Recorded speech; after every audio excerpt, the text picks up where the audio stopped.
First, you have some time to look at questions 1 to 6.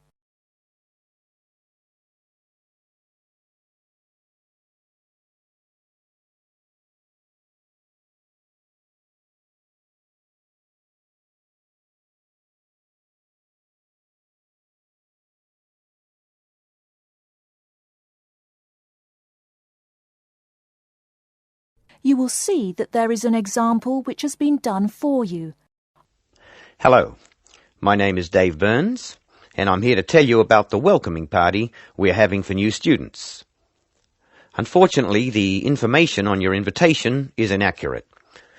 We didn't have enough time to print new invitations, so I'll have to ask you to make changes.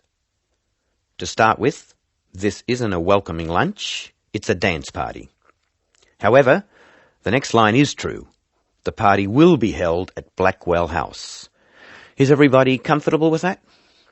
The next line tells you when the party will be. Friday, June 15th at 8 p.m. But I have good news. The party will end at 11 p.m. As a result of this later end to the party, the bus will go later too. So it should read, free transport to the student hostel is available, leaving Blackwell House at 11:30. And of course, other students may attend, and all students must have their student ID card with them. I hope you can come to the welcoming party. It's a really good way to get to know other students and to learn what it's like to live in this city and to study here. Just one final change. Please let us know by Thursday if you can come. Now listen while Dave Burns gives instructions for students who are going to travel by car to the party.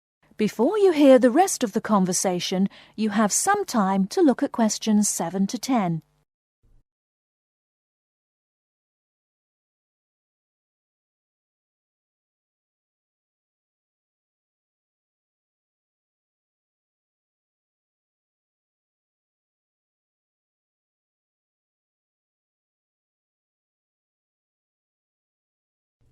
Now listen and answer questions 7 to 10. Some of you may prefer to travel by car, but I have to warn you about some changes to the roads. You will find there is a lot of new road work on Smith Street. The work will not finish for a long time, so we can be sure that Smith Street will be a problem. If you are coming from the city, you will be able to travel easily until you get to Blackwell Street, just near the college. As you know, Blackwell Street is very long. You should avoid the corner of Blackwell Street and Jones Avenue, because they are laying telephone cable. However, you can take a detour and avoid Blackwell Street altogether. The best thing to do is to pass the roundabout and take the first road on your left, which is Brown Crescent. Brown Crescent will lead you into the college grounds, so that's easy. I hope everyone has a great time. Bring your friends, and we'll see you on Friday. Oh, one final reminder. It's best to use the side door. The front door may be locked at 7, so come to the side. See you on Friday. That is the end of section 1. You now have half a minute to check your answers.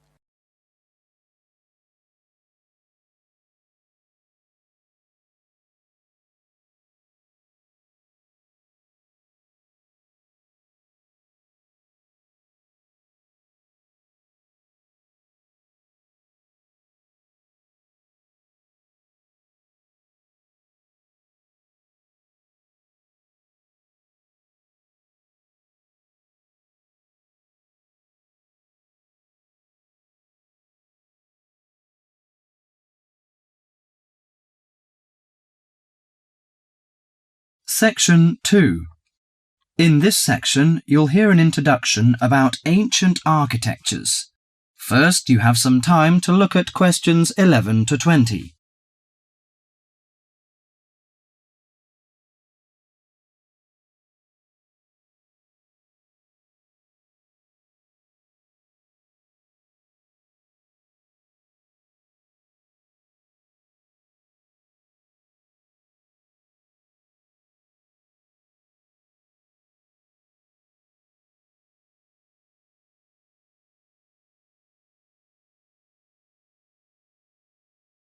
Now listen carefully to the tape and answer questions 11 to 20. The architecture of the ancients often reflects the ideas and beliefs of that time. Some of the ancient structures can give us a glimpse into the minds of the people who built them. Now, Professor Francis is going to talk to us about ancient architecture. No story is more interesting or impressive than the story of architecture, and in particular the activities of human beings in the art of building. Let's have a look at this in some detail. Did you ever visit the pyramids? Look at this picture, please. The pyramids in Egypt are true wonders of the ancient world. Khufu's pyramid is a stunning 138-metre-high mass of 2.3 million stones, each weighing about 2.5 tons. It was built to geometrical perfection over 4,500 years ago, with simple stone and copper tools. It was so far advanced that some have suggested it was designed by aliens. Actually, there is an astronomical significance to the perfect precision of the pyramids. By using two stars that circle the sky polar point, Egyptian astronomers were able to arrange the pyramids due north. This was done because they believed the king's afterlife and the stars were closely related. They believed their pharaoh, that is, their king, had been transformed into another living being, a light in the sky in contrast to the darkness of death. OK, now let's look at another picture. On this picture is Athens' ancient Parthenon. It is an immense columned temple, built almost entirely of marble. Athens' ancient Parthenon is a perfect model of classic Greek architecture. It was built to honour Athena, the goddess of wisdom. Therefore, it includes the ideals of logic and reason in its design. Built in the 5th century BC, the Parthenon is made up of almost 140 columns. The Greeks associated the columns with the virtues of a human being: strong, orderly, proud, and beautiful. The height and width of the Parthenon are designed with the rational logic of geometry. The upper diameter of each column is a bit narrower than its base. It bulges slightly in the middle and slants inward. This kind of optical illusion makes the columns appear more graceful and thus more beautiful. The Parthenon also symbolizes democracy. Each column supports the entire structure, just as each person contributes to the government. It symbolizes that Athens' government is democratic. Finally, I am going to introduce the Roman Coliseum, a large oval structure for public sports events, entertainment, or assemblies. The Roman Coliseum displays the practical nature and political thinking of Romans. The Colosseum was built in 80 AD, when, throughout its vast empire, Romans' population and wealth were growing. It was necessary for politicians to entertain the people in return for their support. Gladiators would battle wild animals, and even one another in order to entertain the bloodthirsty crowds. Constructed with tons of marble, the Colosseum stood 48 metres high. It has the capacity to hold up to 50,000 spectators. Spectators sat on the lower 3 levels, surrounded by towering roofed passageways. On hot days, a cover suspended from the top story provided shade from the sun. Ancient architecture gives us a sense of the different societies that build these amazing monuments. Through it, we can imagine what life was like when those civilizations were flourishing. That is the end of section 2.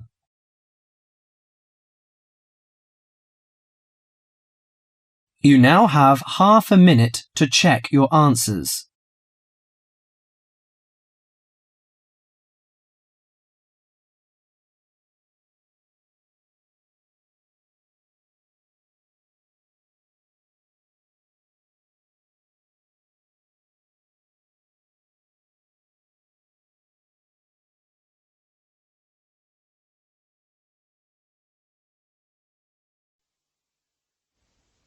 Now turn to Section 3. Section 3. In this section you will hear a discussion between two students who have to describe a lawn sprinkler for part of their general science course. A lawn sprinkler is a machine designed to water gardens and lawns. In the first part of the discussion, the students are talking about the different parts of the sprinkler. Done for you.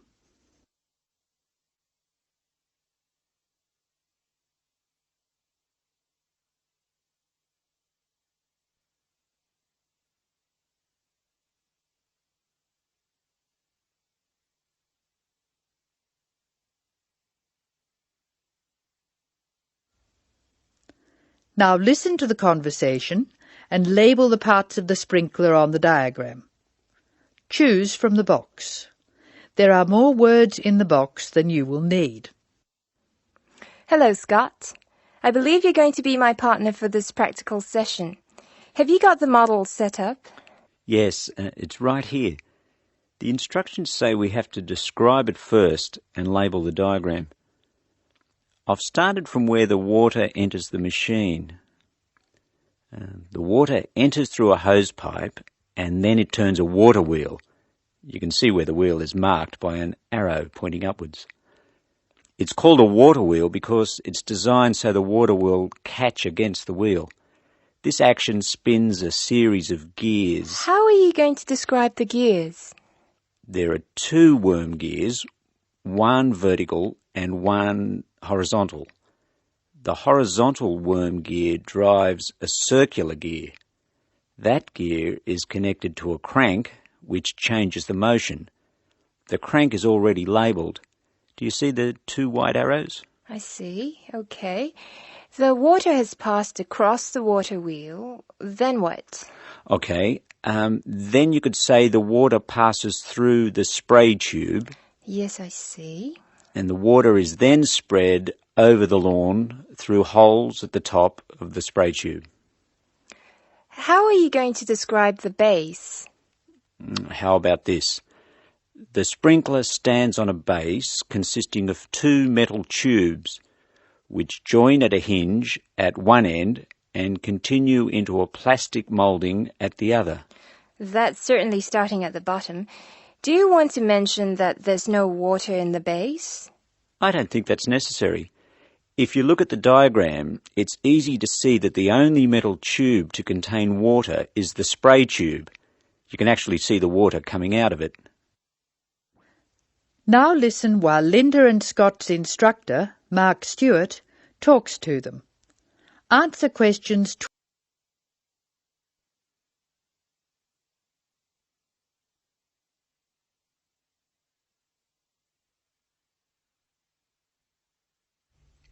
Hello, Scott, Linda.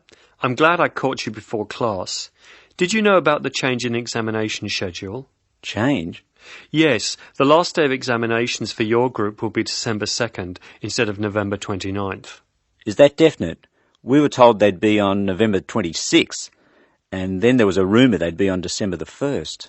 The schedule's gone to the printer. There can be no changes. It's definitely December 2nd. That's a relief. I'm going to the US on December the 4th. Are you one of the exchange students? Yeah. I'm really looking forward to studying there.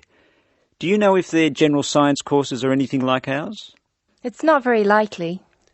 Actually, all basic general science courses are fairly similar. You'll find you're behind in some things and ahead in others. I wouldn't worry too much about the course. You've been doing well on this one. Linda, have you finished your assignment yet? I'm nearly there. I should be able to give it to you on Monday. That's good. I can't let you have another extension. I was really grateful for the extra time you gave me. That was a really big assignment. Well, I'll expect it next week. Now, would you like to hear the details of the timetable? Oh, yes, please. I've just finished putting it on the notice board downstairs. Basically, you'll have 4 examinations. General Mechanics is in the morning of December 1st. Physics and Maths are on the afternoon of the same day. Communications and English are on the morning of December 2nd, and Earth Sciences in the afternoon. All over in 2 days. Yes. I'll miss teaching this class. You're all good at expressing your views, which makes for an interesting class. Some of the other first-year classes won't talk, and they're rather boring to teach. That is the end of section 3. You will now have some time to check your answers.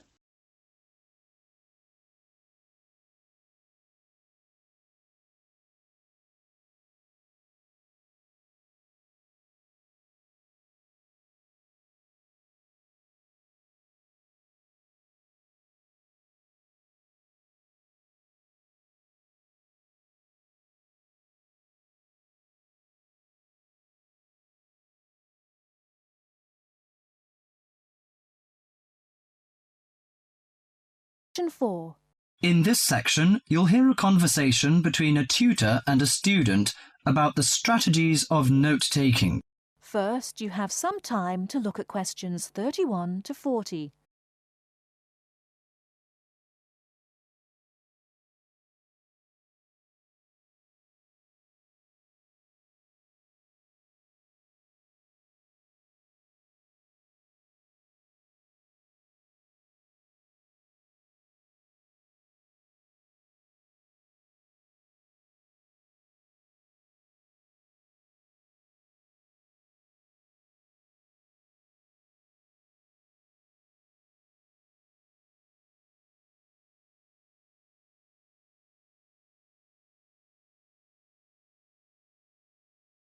Now, listen carefully and answer questions 31 to 40.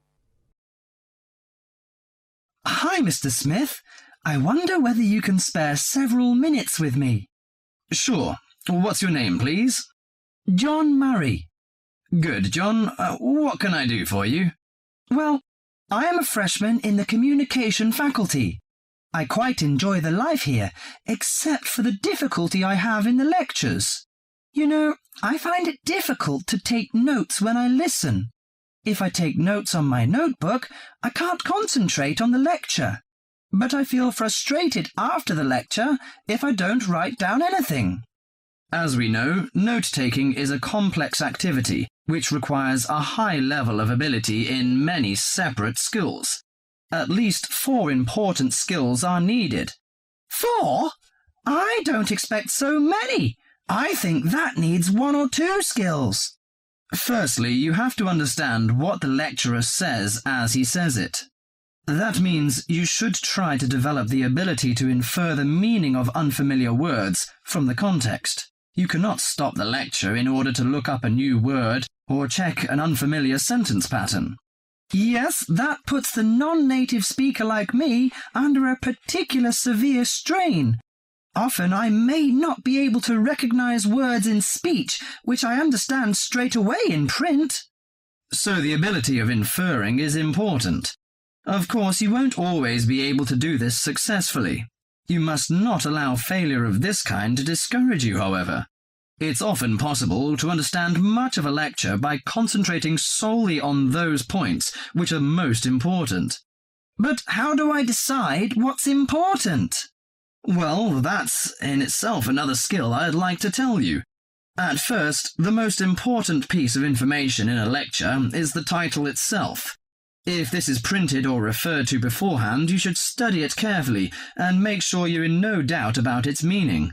A title often implies many of the major points that will later be covered in the lecture itself. It should help you therefore to decide what the main point of the lecture will be. Besides the title, what should I pay attention to during the speech? A good lecturer often signals what's important or unimportant. He may give direct or indirect signals. Many lecturers, for example, explicitly tell their audience that a point is important and that the student should write it down. Unfortunately, some lecturers who are trying to establish a friendly relationship with the audience are likely on these occasions to employ a colloquial style. He might say such thing as, "This is, of course, the crunch," or "Perhaps you'd like to get it down." Although this will help the student who's a native English speaker, it may very well cause difficulty for the non-native speaker.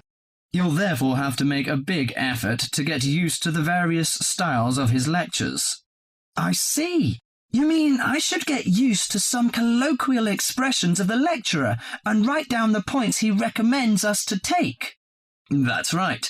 And it's worth remembering that most lecturers also give indirect signals to indicate what's important. They either pause or speak slowly or speak loudly or use a greater range of intonation, or they employ a combination of these devices when they say something important. So, I should be aware of this and focus my attention accordingly. If I can catch the main points, how can I write them quickly and clearly? Good question. That's a problem that most students find hard to solve. Having sorted out the main points, you have to write them down. In order to write at speed, you may find it helps to abbreviate. You can also try to select only those words which give maximum information. There are usually nouns, but sometimes verbs or adjectives. Writing only one point on each line also helps you to understand your notes when you come to read them later. I see. The last but not least skill to learn is to show the connections between the various points you've noted. This can often be done more effectively by a visual presentation than by a lengthy statement in words. Thus, the use of spacing, of underlining, and of conventional symbols plays an important part in efficient note-taking. In this way, you can see at a glance the framework of the lecture. Thank you so much, Mr. Smith. I think I'll employ the methods in the next lecture. That is the end of section 4. You now have half a minute to check your answers.